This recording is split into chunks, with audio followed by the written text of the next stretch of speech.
627,000 kilometri ar longlife eļļas maiņas intervāliem. Un vai 300,000 lielu noskrējienu visiem auto var mērīt pēc viena principa. Kā reiz pie viena pārcelāsim tos stereotipus, kur dzīvo jūsu galvās.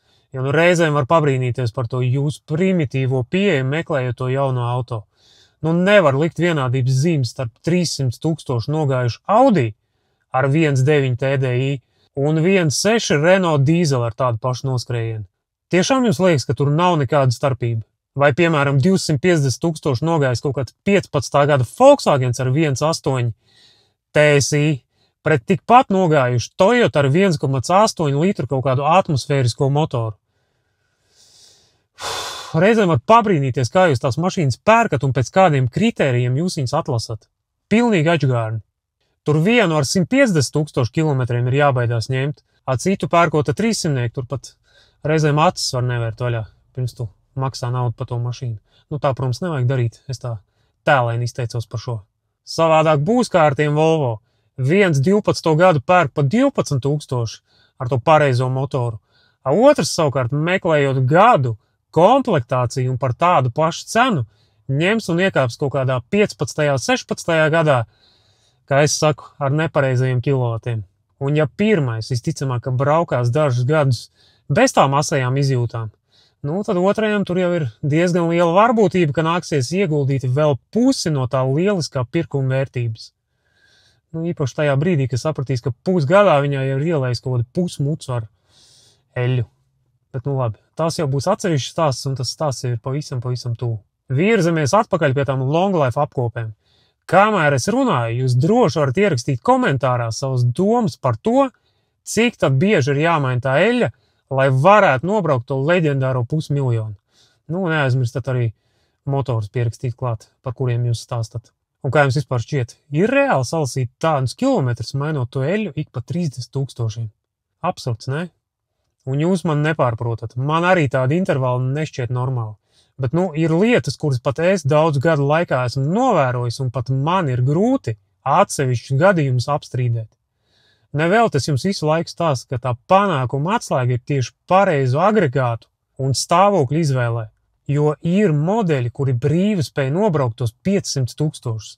Nu, protams, ja tu visu dari pareizi. Lai gan, kā jūs tūlīt redzēsiet, ir agregāti, kur to spēj arī tad, ja tu visu dari nepareizi.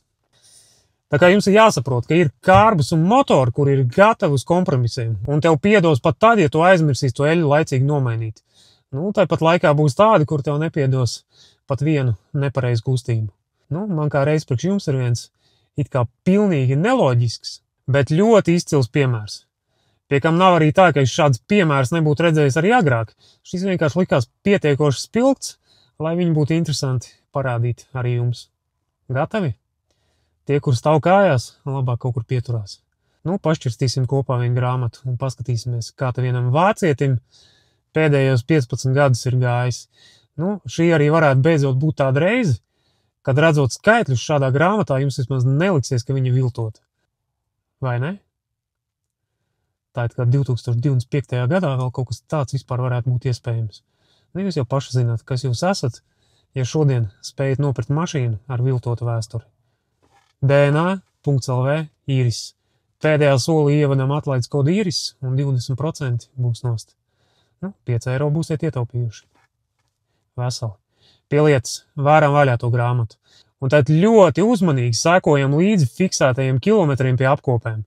Nu, jūs nepārskatījāties. Vidēji eļļas maiņas ir bijušas ar aptuveni 30,000 kilometru lieliem intervāliem. Pēdējā apkopa viņam ir bijusi pie 595,000. Nu, kā reiz tuliņ nākošā apkopa jātais. 32 jau sanākai nobraucis. Mēs pat vienu brīdi apsvērām domu viņu nopirkt priekš jums kā uzskats materiālu un pierādījumu tam, ka tā var būt. Pie kam atceramies, tā ir Vācijas mašīna, tātad viņš ar garantiju ir mizojis pa autobāņiem. Nu labi, vidēji rēķinot, protams, tur nekas dramatisks nav, bet nu savus 40-45,000 kilometrus gadā, nu viņš ir braucis. Tātad eļļu ir mainījis biežāk nekā reizi gadā. Nu mēs droši vien to eļļu jau būtu pa to gadu nomainījuši kādas vismaz 3 reizes, nu cits pat noteikti visas 4. Protams, ka ne visiem motoriem ir tāds potenciāls šo visu izveikt, un es domāju, ka tepat būtu vērts uztaisīt kādu kādu top 10 apkopojumu ar dzelžiem, kur to spēja paveikt. Nu, vismaz mūsu pieredzes robežās. Nu, starp citu gaidīšu ekspertus komentāros uzrakstam. Zināt jūs, kāds dzinējs un cik kilotu motors varētu būt šim 627 000 nogājušajam Volvo V70? 10. gads. Gan izjājiet atpakaļ pie datora un jāsāk kaut kas meklēt. Es jūtu, ka pēc šiem tur tūliņ būs pastiprināts pieprasījums. Un starp citu, daži pareizie motori mums kā reiz šobrīd ir ceļā no Vācijas. Ja kāds ir Volvo meklējumos, dzintarzemauto.lv. Mums te pat ir daži Volvo atnākuši. Nu, davai, iziesim sētā, paskatīsimies. Ir te kaut kādi motori, kuri varētu noiet to 500 000 ar long life. Parādīšu. Tā, nu, kurš te varētu būt viens no upuriem? Kurš būtu uz kaut ko tādu spējīgs? Nu, pilnīgi noteikti, ka tas varētu būt Audi A4 ar 1.9 pumpa dūzi.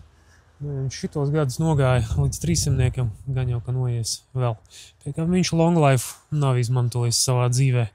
Spriežot pēc noskrējiena, tur bija kaut kādi 12 000 gadā. Labi, tālāk. BMW DSV, Šarans divnieks Common Rails. Diezgan iespējams pie korektām labām eļām. Un viss pārējā, iespējams, ka jā.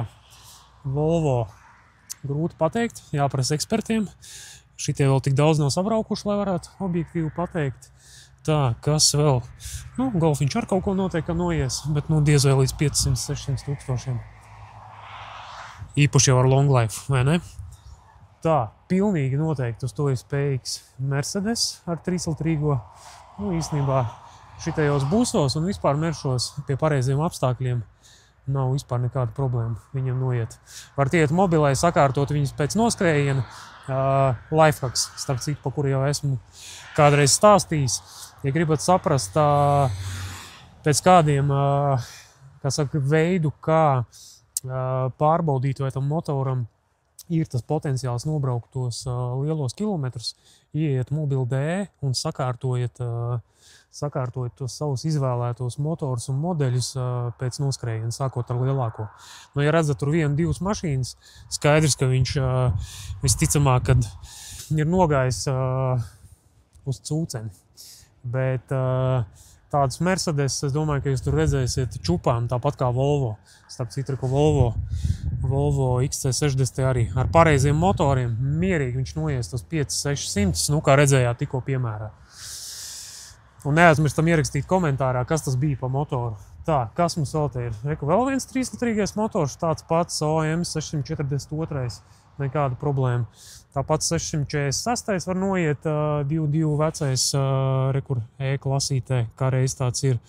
Un pat jaunais ar visu long life, ja tur izpildīt mājas darbus, tad neviens piemērs laikam, ka nav, bet nu pat jaunais motors mierīgi varēs noiet uz 500–600 000. V-klasēs viņš nāk iekšā. Tā, nu 140. Mercedes, diemžēl, tērē tik daudz benzīnu, ka viņam long life nespīd. Es viņam mainu eļu pa kaut kādiem 3–5 000. Viņš jau vienkārši pa to sezonu vairāk nenobrauc. Šogad pat vispār neko nav nobraucis. Škoda, nezinu, Volvo nezinu. Jā, reku 2-litrīgs Common Rails, tieši tāds pats kā teko augšā Šaranā. Arī milzīgs potenciāls to 500 000 brīvu noiet. Tikko, man liekas, man pat TikTokā komentāros viens ierakstīja. Nu, gan jau, ka viņš nemainīja pa 30 000 eļas, bet nu viņš jau ir 500 nobraucis brīvi. Piekam šim pat, man liekas, ka bija jau kaut kādi 103, ja pareizi atceros, kaut kā 297 viņš bija nogājis. Nu, un Volvo, protams, XC60 ar tiem pareizajiem motoriem, kas nav tur tādi baigi komplicēti, gan divnieki, gan 2.4 pareizā cilindru skaitā un salikumā. Mierīgi noies 500–600 000. Nu, tāpat kā Mercedes, reku kā reizē, tas 646. motors. Šobrīd viņš ir nogājis, lai cik tas jocīgi neliktos, īstus 208 000. Nu, paši redzat, kādā viņš stāvoklī. Te viss ātrum pārslēgs, pogas, viss tā kā jauns. Baigais aparāts. Baigais. Gaita viņam reizes 10 labāk nekā gandrīz visam pārējiem, kas ir šajā teritorijā. Gan pirmajā, gan otrajā stāvā. Nu, ar viņu tur sacensties baigi te neviens nevar. 140, protams, bet, viņš tam 211. jau kā teicis skaitās, vai ne? Tā kaut kā.